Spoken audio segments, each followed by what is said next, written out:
लक्ष्मी प्राप्ति और रिलेशनशिप को सही करवाने के लिए लोग दूसरों की मृत्यु भी करवाते हैं। हाँ, क्या सिद्धि प्राप्त करना इतना आसान है जो लोग बोल देते हैं? सिद्धि प्राप्त करना अगर इतना आसान हो जाता तब तो आप मेरी जगह बैठी होती, मैं आपकी जगह बैठी होती। यक्षिणी क्या काम करती है? यक्ष का काम होता है आपकी सारी इच्छाओं की पूर्ति। तो चाटमगिरी को इस तरीके से कि सामने वाला जैसा मैं चाहूँ वो वैसी ही चले। आपके ऊपर ही किसी ने किसी को छोड़ दिया जो आपको दिख नहीं रहा, तो वो जो चाहे आपसे करवाए। आपका मन है मैं पानी पी लूं, लेकिन आपके मन की बातों को समझ के आपसे पहले फेंक दिया उस पानी को।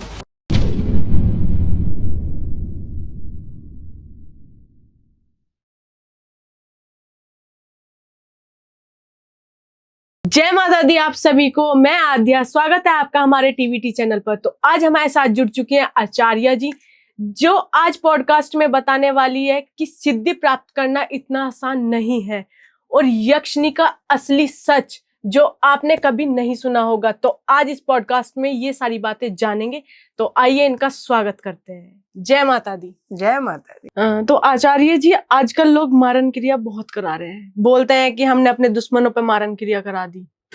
और सच में ही क्या वो मारन क्रिया पॉसिबल है? इस दुनिया में सब चीज पॉसिबल है। अच्छा। जन्म है तो मृत्यु भी है, जी है। नॉर्मल लाइफ है तो एक्सीडेंट भी है, जी है। और अच्छे हैं तो बुरे भी हैं। अब आप बहुत तरक्की कर रहे हो, बहुत तरक्की कर रहे हो, आप दूसरों के टेंडर छीनते जा रहे हो, सामने वाले को तो बुरा लगेगा ना। बिल्कुल। जिसने 10 साल से 5 साल से अपनी पैठ बना रखी है, आप आते ही नया बुद्धि लेके आए, नई चीजें लेके आए, आपने क्या किया, सामने वाले का छीन लिया। आपने अपनी स्किल से छीना, लेकिन सामने वाले को तो ये लग रहा है ना कि क्या हो रहा है। बिल्कुल। तो वो आपको अगले दिन उठने ही नहीं देगा। अच्छा, जो आप सोते ही रह जाओगे। बिल्कुल। हाँ, इसी क्रिया को बोलते हैं। अच्छा, वो मारन क्रिया ही होती है। Of course. और जैसे बोल देते हैं कि अटैक आ गया, जैसे रात में सोए अच्छे खासे थे और सुबह देखा तो मृत्यु। अटैक ज्यादा नहीं आ रहे आजकल? आपको नहीं लग रहा कि ये केस बढ़ गया है? हाँ, ये आपने बहुत ज्यादा सुन लिया है। घर में इंसान सही है, चलो जिम जा रहा है, सब कुछ कर रहा है, रेगुलर है, फूड अच्छा ले रहा है, क्या हो गया उसे? ये बात 5 मिनट की घबराहट हुई, उसे हल्का हल्का हैवी फील हुआ और वो चलता गया। उसके कंधे पे कई बार बहुत ज्यादा चीजें फील होती है, उसको देखोगे आप लो फील करने लगेगा और खत्म। तो वो मारन क्रिया ही कुछ तो हो ही रहा है ना। बिल्कुल। हाँ, एक ओके है, बिल्कुल, मतलब सब कुछ ठीक है और अचानक से ऐसे मृत्यु हो जाती है तो फिर वो मारन क्रिया का साइन है। तो आप करते हैं मारन क्रिया? नहीं, हम करते नहीं, बट बचाते। अच्छा, काट करते हैं आप उसकी? काट की कोशिश पूरी रहती है, और उसमें समाधान जो होता है वो आसान नहीं होता। अच्छा। आसान नहीं होता, ये बात मैं क्लियर कर दूं। लेकिन उसके समाधान अगर आप निकालते हैं तो आपको यथासंभव समय निकाल के उसको एक चीज और मैच करनी होती है कि आपके जितने भी ग्रह नक्षत्रों को देखते हुए, अगर आपके प्लेनेटरी पोजीशन को देखते हुए आप मारन क्रिया को बचाव में लाएं तो आपका असर ज्यादा होगा। अच्छा। और मारन क्रिया का प्रभाव, अगर आपका गुरु प्रविष्ट है, गुरु अगर आपका बहुत ज्यादा आपके लग्नेश में बैठा हुआ है तो मारन क्रिया करने वाले पर उल्टा चला जाता है, ये भी होता है। इस बात को आप ध्यान रखें। अच्छा, जो मतलब कर रहा है उस पे साइड इफेक्ट बिल्कुल अटैक अगर मान लीजिए, मैं एक एग्जांपल लूं, आपकी कुंडली में अगर लग्नेश में गुरु बैठे हैं, हाँ। और भी प्लैनेटरी पोजीशन ध्यान रखती है, लेकिन अगर वो ग्रह आपका स्ट्रॉन्ग है और आपकी दशा, प्रत्यंतर दशा और सूक्ष्म दशा सब वही चल रहे हैं आपके फेवरेबल, तो जिसने आप पे मारन क्रिया किया है ये उल्टा उस पर ही हो जाएगा। अच्छा। ये बात आपको कोई नहीं बताएगा, ये बताता क्योंकि भी लोग नहीं पैसे लेते हैं ना। बिल्कुल। पैसे अगर मैं आपको बता दूंगी तो क्या आप मुझे पैसे दोगे? पहले जाके आप दिखवाओगे। बिल्कुल सही बात। लेकिन इसका उपचार है, और ऐसे लोगों को बचाना बहुत आसान भी होता है। हाँ जी, ऐसे लोगों को जल्दी बचाया जा सकता है। बिल्कुल। ये तो आपने एक बहुत अलग ही बात बताई है, क्योंकि पहली बार सुनी है कि इसका समाधान भी बहुत आसान भी है और कठिन भी है। बिल्कुल बिल्कुल। तो आपके पास मतलब जैसे आते हैं तो आप काफी लोगों का सॉल्यूशन भी करते हैं। तो अभी मलेमास चल रहा है, आप इसे कहते हैं नॉर्मल भाषा में, जिसमें कोई शुद्ध काम नहीं किया जाता। जी बिल्कुल। लेकिन इस टाइम पर आप देखेंगे कि एक्सीडेंटल केस बहुत बढ़ जाते हैं। इस टाइम पर आप देखेंगे कि हार्ट अटैक के केसेस बहुत बढ़ जाते हैं। ठीक है? क्योंकि इस टाइम पे ये चीजें और प्रविष्ट हो जाती है। अशुद्ध कार्य और प्रविष्ट हो जाता है और शुद्ध कार्य थोड़ा सा कम हो जाता है। जी नई पूजा आप नहीं करेंगे, नए घर नहीं खरीदेंगे। हाँ बिल्कुल, लेकिन किसी को मृत्यु लोक जाने से कौन रोक सका है? कोई भी नहीं रोक सकता। तो बस उस टाइम पे कीजिए, आप बिल्कुल कीजिए। और रिजल्ट कहते हैं कि लोग करने वाले करते हैं, लेकिन हम एक चीज कहते हैं कि माता रानी के आशीर्वाद से बचाव संभव है। बिल्कुल बिल्कुल है। और ये चीज कहते हैं कि पूरे भरोसे के साथ, पूरा निष्ठा के साथ किया हुआ काम का बता रहे हैं कि बचाव निश्चित है। बिल्कुल सही बात, करना आना चाहिए, करना आना चाहिए, आपको सब जानकारी होनी चाहिए। हाँ जी। अब आप जानकारी के साथ अगर बैठेंगे तो रिजल्ट आएगा ही आएगा। बिल्कुल। आप परीक्षा में बैठ गए और आपको पेपर का नहीं पता तो आप कैसे देंगे? लेकिन आप बैठे हुए हैं, आपके पास सारा समाधान है, तो आप लिखना शुरू कर देंगे ना। बिल्कुल वैसे ही है, आप हर चीज को उस तरीके से ले जिसका परिप्रेक्ष्य सकारात्मक है, नकारात्मक भी है। जी सही। अगर नकारात्मक क्रियाएं काम कर रही है तो सकारात्मकता तो उसे रोकेगी ना। बिल्कुल। और ध्यान से और उससे आप अपनी सकारात्मकता को बढ़ाइए और जो मंत्र है, जो विधि है, उसको तरीके से कीजिए तो रिजल्ट आएगा। बिल्कुल। तो आजकल मैम लोग अघोरी हो या तांत्रिक हो, चाहे कोई भी हो, बोल देता है कैमरे के सामने आके कि मैंने ये सिद्धि प्राप्त कर रखी है। क्या सिद्धि प्राप्त करना इतना आसान है जो लोग बोल देते हैं? सिद्धि प्राप्त करना अगर इतना आसान हो जाता तो हर कोई सिद्ध होता। तब तो आप मेरी जगह बैठी होती, मैं आपकी जगह बैठी होती। बिल्कुल। आपको सिद्धि नहीं मिले। और नेगेटिव तरीके से भी सिद्धि काम नहीं करती। अच्छा। आप बिल्कुल बन के बैठ गए हैं कि नहीं हम तो ये कर देंगे, बिल्कुल नहीं होगा। मैं लिख के दे रही हूँ कि नहीं होगा जी। लेकिन अगर आपने किसी चीज को सिद्ध करने के लिए उतना समय, उतना ज्ञान, उतना अपना पूरा जिंदगी भर का कहते हैं ना कि एक तप लगाया है, तो आपको रिजल्ट अच्छा आएगा। बिल्कुल। और आप सिद्ध कर सकते हैं। लेकिन सिद्धि हर किसी को नहीं मिलती, ये भी लिखा हुआ है। अच्छा। आप कहीं भी जाके वेदों में, पुराणों में भी पढ़ सकते। बिल्कुल जी। तो आपने कौन कौन सी सिद्धि प्राप्त कर रखी है? सिद्धियों की अगर मैं बात करूं तो माता रानी के आशीर्वाद से, माता रानी की कृपा है और माता रानी ही, मैं उनको क्या सिद्ध करूंगी, लेकिन उनका आशीर्वाद मेरे सर पर है जी। क्योंकि कहते हैं कि ज्ञान जितना भी हो जाए उसको छलकना नहीं चाहिए। सही बात। माता रानी का आशीर्वाद है मेरे साथ पर। बहुत बढ़िया। बिल्कुल बहुत बढ़िया, उसी से सारा समाधान हो जाता है। वही हो रहा है। मैंने तो आपको पहले भी बोला, जैसे हमने पिछले पॉडकास्ट में भी बात किया था बिल्कुल। कि आप दुर्गा सप्तशती करें, उसके बाद लक्ष्मी पाने के लिए लोग दूसरों की मृत्यु भी करवाते हैं। हाँ जी, करवाते। लक्ष्मी प्राप्ति और रिलेशनशिप को सही करवाने के लिए ये सब क्रियाएं की जाती है जी। तो रिजल्ट तो आता है। बिल्कुल। लेकिन मैं कहती हूँ कि मैं बचाने वालों में से रहना चाहती हूँ और माता रानी के आशीर्वाद से आज तक बचाव पे हमने ज्यादा काम किया। बिल्कुल बिल्कुल।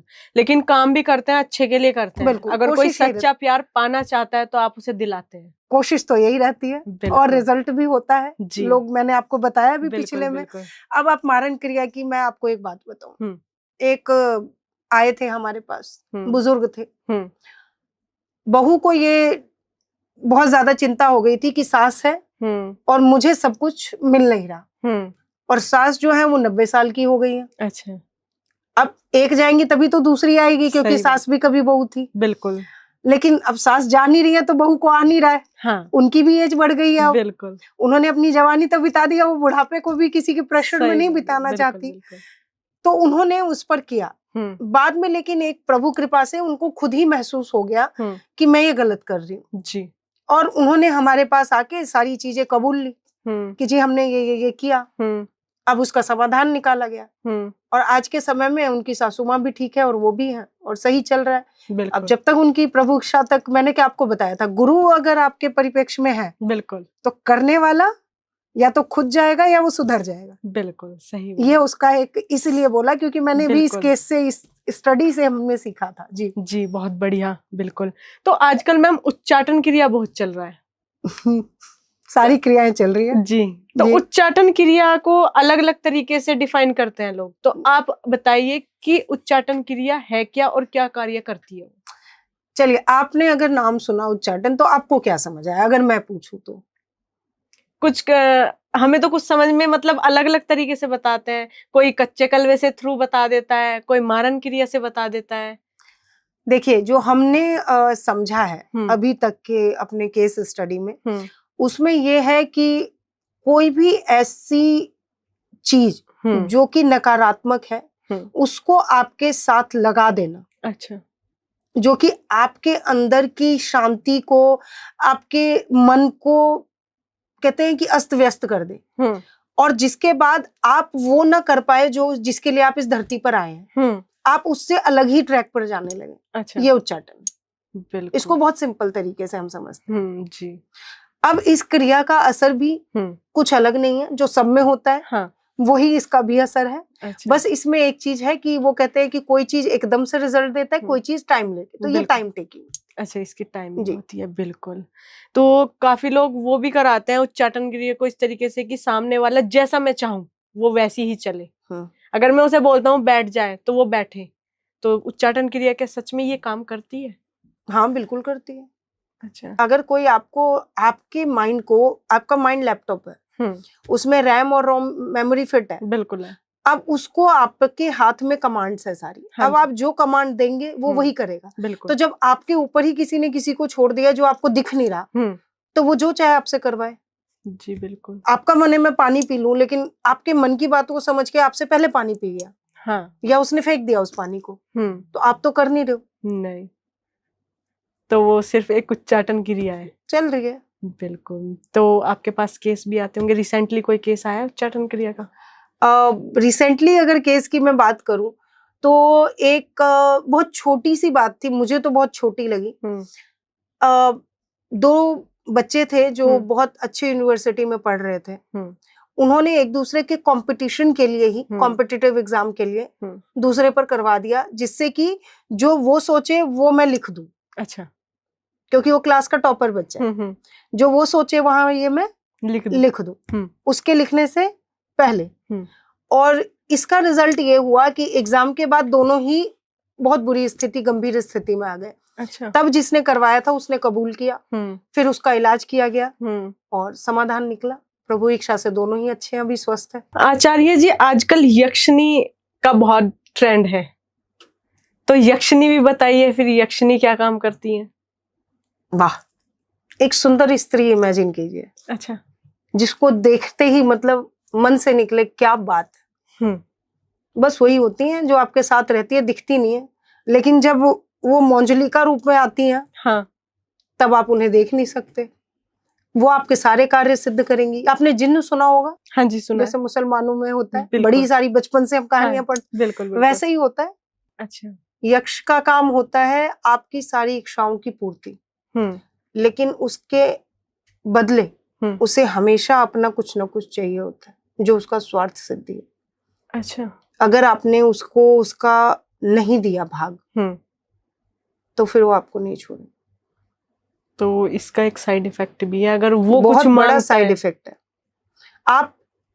आप एक बात सोचो, एक गिलास पानी के लिए भी आपको 10 रुपए देने पड़ते हैं। बिल्कुल देने पड़ते हैं। तो जो आपको जिंदगी का सब सुख दे रहा है, वो आपसे कुछ लेगा नहीं। बिल्कुल लेगा। और ये सिद्धि कुछ ऐसे लोग करते हैं, मैं उनको ऐसा बोलती हूँ जिनको ना जिंदगी में अपने पर भरोसा नहीं होता जी, और ये आपको, आपके परिवार को, सबको ही नाश कर देते हैं, वंश का नाश हो। बिल्कुल। अगर उसके पक्ष में अगर उसे कुछ ना दे, अदरवाइज तो दे रहे, देखिए वो अपना भाग लेके जाएगा। अच्छा, जो आया है वो अपना भाग, और वो आने से पहले करार करवाते हैं। अच्छा, वो करार करवाते हैं कि आपको ये करना पड़ेगा, और आप नहीं, तब तो आप एक्साइटमेंट में कह देते हैं, लेकिन बाद में आपको समझ आता है कि इसका साइड इफेक्ट क्या है। हाँ, बिल्कुल जी। तो ये लाइफ टाइम तक ही साथ रहता है या फिर चला जाता है? वो जब जाता है तो आपको लेके ही जाता है, जब तक मृत्यु रहेगी, जब तक आप धरती पर हैं उसकी मर्जी से है। जब वो गया, आप गए, तो अब आप इसको क्या कहेंगे? तो ये तो कभी भी लेके जा सकता है। अब वो डिपेंड करता है कि आपने उसकी डिमांड क्या रखी है। मैं आपको एक छोटी सी कहानी सुनाती हूँ। हाँ। यक्षिणी को समझते हैं। हाँ। एक जिन्न था। हाँ। 14वीं शताब्दी की बात है। उसको एक बड़े से उसमें पत्थर के नीचे कैद करके रख दिया गया। तब एक मोटी सी लड़की आई, वो उस पत्थर पे गिरी और वो पत्थर हट गया और वो जिन्न बाहर निकल गया। जिन्न को ये था कि उसको 3 वो वरदान देगा तो वो मुक्ति पा जाएगा। अब क्या हुआ, उस मोटी ने उसे देखा और वो जितना उसे कहे कि तुम मुझसे वरदान मांगो तो उसको कॉन्फिडेंस ही ना हो, क्योंकि वो मोटी लड़की थी, उसको नहीं समझ आ रहा था। वो तो खुद मुसीबत में फंसी हुई थी बेचारी। वो ये भी नहीं मांग पाई कि मुझे इस गुफा से बाहर निकाल दो। हाँ। फिर क्या हुआ, उसको गुस्सा आया, उसने क्या किया, 3 में से एक भी वरदान नहीं मांगे तो फिर वही जो जिन्न को श्राप था वो फिर से कैद हो गया उसी पत्थर में। अच्छा। फिर उसके 50 साल बाद फिर आया, तो फिर से क्या हुआ कि एक राजा ने उसे क्या किया, उसे वहां से हटाया। तब उससे बोला कि तुम अपना वरदान मांगो, तो उसने 2 वरदान मांगे राजा ने, फिर उसको वो कैद हो गया। तब एक आया, उसने जिन्न को कैद कर दिया एक बोतल में। अब वो बोतल जो है वो नए एरा में आ गया, जो हमारे आज के जेनजी हैं। बिल्कुल। तो जेनजी के एरा में आया। एक जेनजी ने उस एंटीक बोतल को उठाया, अच्छा, उठा के ले गया, भाई डेकोरेट कर दिया। अब वो निकली एक बड़े बिजनेसमैन की वाइफ। तो उसने बोला कि उसने जब उसको एंटीक को हटाया और निकाला तो उसमें से जिन्न निकला। जिन्न निकलने के बाद कह रहा है बोलो क्या मांगते हो। अच्छा। उसने बोला भाई मुझे 3 वरदान चाहिए। उसने बोला क्या तुम 3 मांग सकती हो और तीसरे पे मेरा भी मुक्ति हो जाएगा। उसने बोला मुझे सबसे ज्यादा इंटेलिजेंट बना दो। ठीक है। तो जिन्न की बात सुन के क्या किया उन्होंने, सारी बुक्स जिन्न ने उसे एक बार में एक सिरप बनाया और उसे दे दिया, उसने पी लिया। उसको सारी बुद्धि आ गई। अब उसको बुद्धि आ गई तो उसे अपने पति से इरिटेशन होने लगी। अच्छा। उसे लगने लगा कि यार ये मुझे रोकता है, मुझे परेशान करता है। उसने उसको हटा दिया। फिर उसने जिन्न से मांगा कि मैं कभी बूढ़ी ना हूं, मैं ऐसी रहूं, खूबसूरत दिखूं। जिन्न ने बोल दिया चलो ठीक है। ऐसे ही यक्ष करता है, आप बिहेवियर को नोटिस करें। तो ये भी हो गया। अब उसके साथ रहते रहते उसे प्यार हो गया, जिन्न को उससे प्यार हो गया। अच्छा। और उसे ये पता था कि ये इतनी बुद्धिमान है कि ये तीसरा वरदान मांगेगी। तो उसने क्या किया कि भाई तुम मत बोल, तो वो जैसे ही कुछ मांगने लगती है उसके मुंह पे हाथ रख देता। अच्छा। लेकिन हुआ क्या कि लास्ट में उस औरत ने मांगा, परेशान हो चुकी थी वो, उसको ये लगने लगा कि ये मेरे पर कब्जा कर चुका है, ये मुझे रोक टोक करता है। मैंने अपने पति को भी इसलिए हटाया क्योंकि ज्ञान तो उसको बहुत हो गया था। बिल्कुल। अब उसने क्या किया कि उसको फिर से बॉटल में पैक करने की कोशिश की और उसने सोचा कि इसको मुक्ति मिल जाए। तो वो कह रहा है कि तुम मत मांगो, उसके मुंह पर हाथ देके कि तुम मत मांग, नहीं तो मैं चला जाऊंगा। बट औरत इतनी परेशान हो चुकी थी कि उसने बोला कि मैं जितनी भी बातें हैं सब भूल जाऊं। अच्छा। और जब तक वो बॉटल में पैक होता उससे पहले उसने वरदान मांग लिया और वो जिन्न को मुक्ति मिल गई। उसके तो बाद यही यक्षिणी का काम होता है। इस कहानी से आप समझ गए हो? बिल्कुल समझ गए जी। धन्यवाद आपका कि आपने हमारे लिए टाइम निकाला। बहुत अच्छा लगा आपसे बात करके। जय मां।